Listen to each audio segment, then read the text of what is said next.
एक समय की बात है, महात्मा बुद्ध अपनी तपस्या में लीन थे। उन्हें तपस्या में बैठे हुए कई दिन बीत चुके थे। तभी एक शिकारी उस रास्ते जा रहा था। उस शिकारी ने महात्मा बुद्ध को पहचान लिया। शिकारी ने महात्मा बुद्ध के बारे में बहुत बड़ाई सुनी थी, किंतु वह महात्मा बुद्ध की बड़ाई से संतुष्ट नहीं था। उसने परीक्षा लेने के लिए सोचा। शिकारी पहले तो महात्मा बुद्ध को एक छोटा सा पत्थर फेंक कर मारता है, किंतु महात्मा बुद्ध कोई प्रतिक्रिया नहीं करते हैं, क्योंकि उनका मानना था शरीर को तकलीफ होती है, आत्मा को नहीं। अतः शिकारी द्वारा फेंके गए पत्थर के कारण शरीर को कष्ट हुआ, किंतु आत्मा को नहीं। शिकारी कुछ समय सोचता रहा, महात्मा बुद्ध कुछ प्रतिक्रिया करेंगे, किंतु महात्मा बुद्ध अपनी तपस्या में लीन थे। उन्होंने कोई प्रतिक्रिया नहीं की। पुनः शिकारी ने पत्थर फेंका। वह पत्थर महात्मा बुद्ध के आंखों के ऊपर लगा और उस जगह से खून बहने लगा।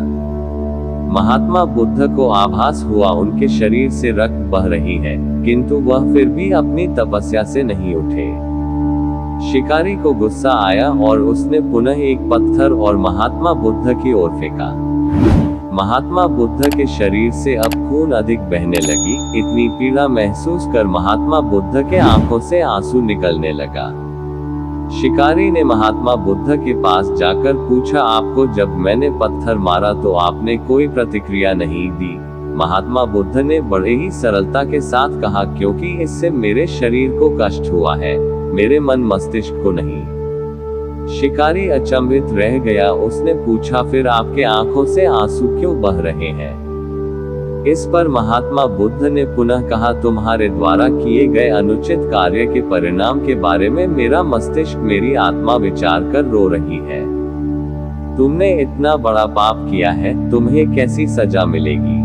बुद्ध की बातों को सुनकर शिकारी महात्मा बुद्ध के चरणों में नतमस्तक हुआ और उनसे क्षमा याचना की।